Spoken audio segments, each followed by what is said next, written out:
샬롬. 오늘도 하나님 말씀 앞에 나오신 여러분 환영합니다. 우리 함께 기도하도록 하겠습니다. 하나님, 오늘도 우리에게 귀한 하나님의 말씀 주시니 감사합니다. 이 말씀 우리 중심에 삼아서 오늘도 하루를 명예롭게 살아가고 또 승리할 수 있도록 주여 이 시간에 말씀 가운데에 역사하여 주시옵소서.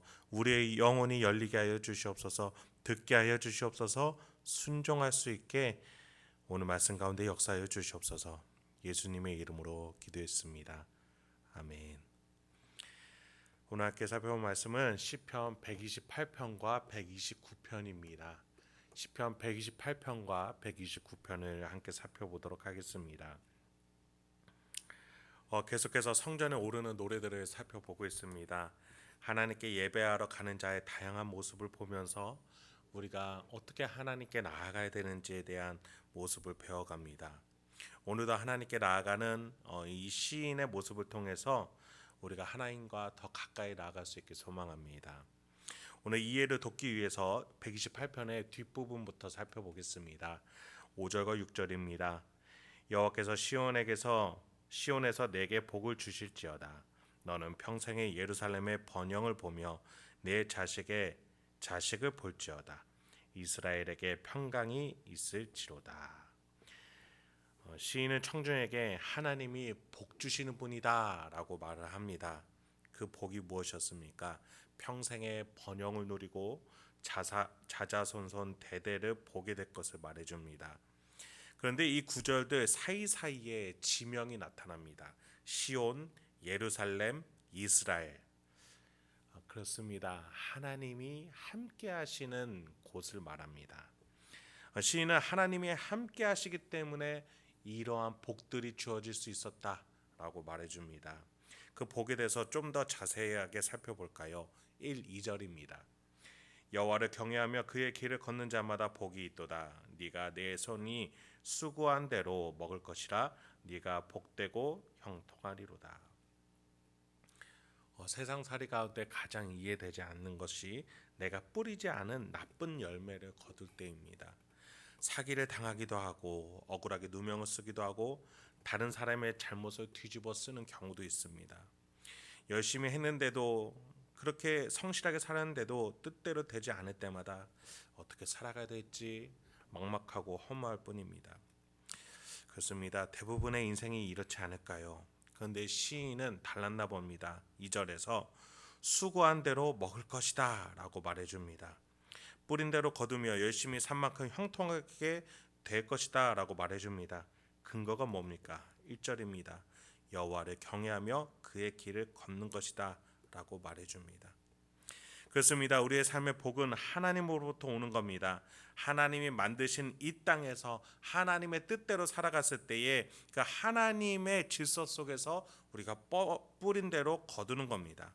그렇다면 세상은 왜 그렇게 왜곡되게 나쁜 열매를 줍니까? 죄의 안에 있기 때문입니다. 죄의 질서에 있기 때문입니다. 그렇습니다. 우리는 하나님 안에서 이러한 복을 누릴 수 있습니다. 그래서 오늘 하루도 하나님이 나에게 어떤 삶을 원하시는지, 하나님의 길은 무엇인지 즐거이 고민하는 자에게 복이 주어질 줄을 믿으면서 우리가 하나님과 함께 살아갈 수 있는 오늘이 되길 소망합니다. 여러분, 큰 대로에 가면은 왕복 10차선 같은 도로가 있죠. 가운데에 노란 중앙선이 있고 그 차선들 사이사이에 하얀 점선들이 있습니다. 우리는 이 선들을 약속을 삼아서 서로 빠른 속도로 오감에도 불구하고 사고가 나지 않고 내가 원하는 도착 지점에 신속하게 도착할 수가 있습니다. 그 목적지에 그렇게 안전하게 갈 수 있는 것이죠. 그런데 만약에 내가 마음대로 이 왕복 10차선을 왔다 갔다 하면서 다니고 싶다고 많은 사람들이 그렇게 다닌다면 어떻게 될까요? 금세 사고가 나거나 혼잡해지고 결국에는 도로가 꽉 막히고 말 것입니다. 그렇습니다.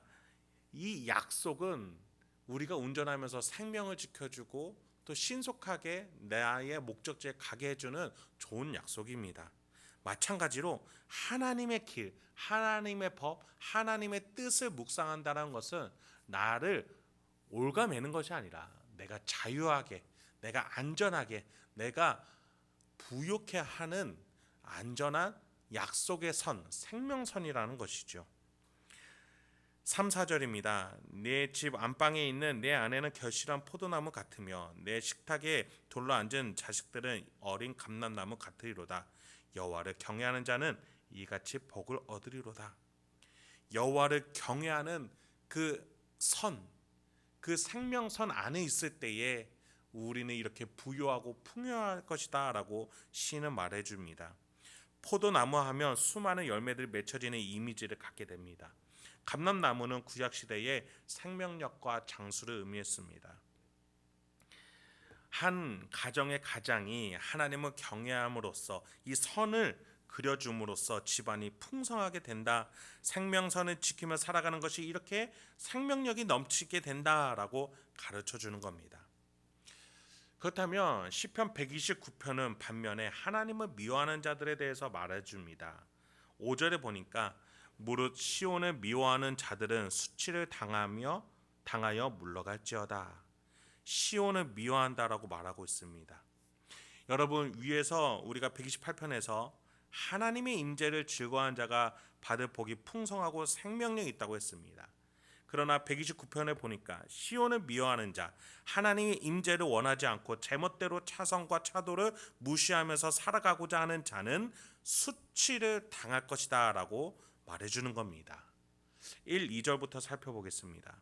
129편 1, 2절입니다. 이스라엘은 이제 말하기를 그들이 내가 어릴 때부터 여러 번 나를 괴롭혔도다. 그들이 내가 어릴 때부터 여러 번 나를 괴롭혔으나 나를 이기지 못하였도다. 하나님을 미워하는 자들이 수많은 도발을 일으킨다 할지라도 그들은 하나님을 경외하는 자를 이길 수 없습니다. 왜입니까? 하나님을 경외하고 하나님의 길을 걷는 자에게 하나님이 복을 베풀고 계시기 때문입니다. 3, 4절에서 이 대결 구도를 시인은 농사 이미지로 설명합니다. 밭 가는 자들이 내 등을 갈아 그 고랑을 길게 지었도다. 여호와께서는 의로우사 악인들의 줄을 끊으셨도다.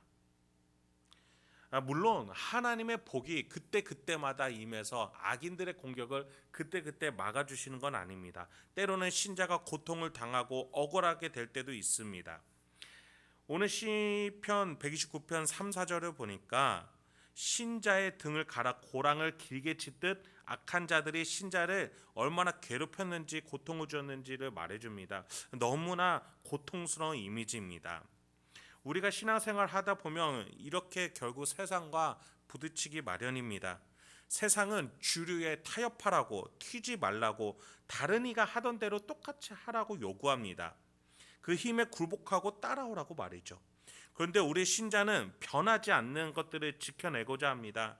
내가 시간을 따로 떼서 주일에 예배를 드리고 내 소득 전부가 하나님의 것임을 선언하고 증명하기 위해서 일부를 때 하나님께 드리며 내가 가진 것을 공동체와 이웃을 위해 나누는 삶을 살고자 합니다.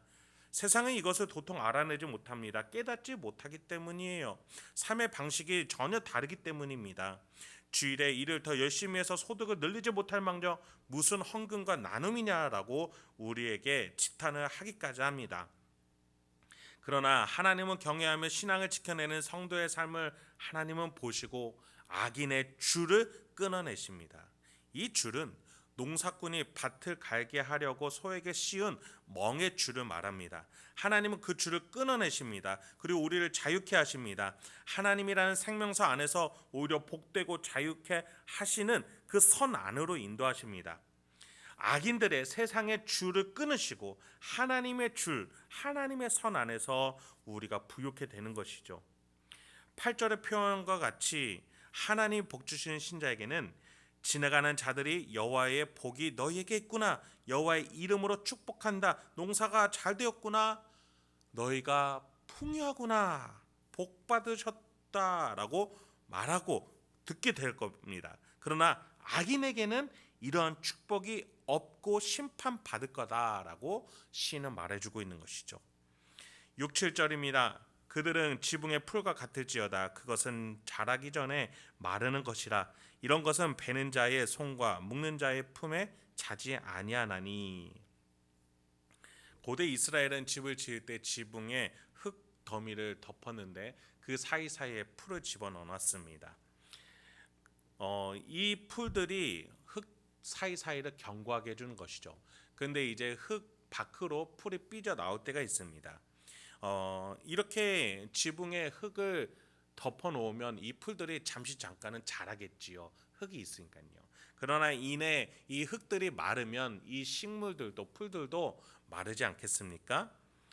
시인은 이 풀들을 악인에 빗대서 말해주고 있는 겁니다. 지금 당장은 너희가 번성할지 모르겠으나 하나님 이 질서 안에서 너희는 이 풀처럼 메마르고 말 것이다. 왜입니까? 이 흙이 본토에 있는 흙이 아니라 지붕 위에 올려진 흙이기 때문에 수분이 없고 메말라지기 때문입니다. 그래서 이것이 보기 싫은 집주인은 이 풀을 베버릴 겁니다. 자라기 전에 마르고 또 자란 후에 말라버린 이 풀들을 잘라버릴 겁니다. 그런데 얼마나 메말랐던지 베는 자의 손과 묶는 자의 품에 가득 채워지지 않은 채로 이 지붕에 올라가서 풀을 벤 자는 사다리에서 내려오게 될 겁니다. 이처럼 악인은 너무나도 근시안적인 부흥을 바라보며 이 세상 논리로 쫓아가겠지만 결국 이렇게 메말라 버리고 말 것이라는 것이죠. 그렇습니다. 여러분, 하나님의 말씀은, 이 약속은, 하나님의 능력은 영원하고 우리에게 복이 된다는 사실을 잊지 마시기 바랍니다. 하나님의 약속 중에 최고의 약속 바로 예수 그리스도 아니겠습니까? 예수님을 따르는 삶에 무엇이 있습니까? 죄의 대속으로 우리의 죄를 해결받습니다. 새로운 나의 영혼의 삶으로 이 세상에서 승리하게 됩니다. 풍성한 성령과의 교제가 있습니다. 내세의 소망과 확신은 우리의 영혼을 참 자유케 합니다. 그렇습니다. 오늘도 이 말씀들을 여러분의 기도문으로 삼아서 오늘도 하나님과 함께 풍성하고 또 명예롭게 승리하실 수 있는 저와 여러분이 되길 소망합니다. 함께 기도하도록 하겠습니다. 하나님, 오늘도 우리에게 귀한 하나님의 말씀 주시니 감사합니다. 오늘도 이 말씀들을 나의 기도문으로 삼아서 하나님을 기억하고 하나님의 약속을 믿고 하나님의 선 안에서 주님을 경외하면서 풍요하고 풍성하게 살아갈 수 있는 우리 행복한 교회 성도님들 되게 하여 주시옵소서. 세상의 논리와 가치와 방법이 우리를 자꾸 유혹합니다. 주여, 그때마다 하나님의 방법, 하나님의 때, 하나님을 따라서 오늘도 명예롭게 살아갈 수 있는 우리가 될 수 있도록 주여 인도하여 주시옵소서. 예수님의 이름으로 기도했습니다. 아멘.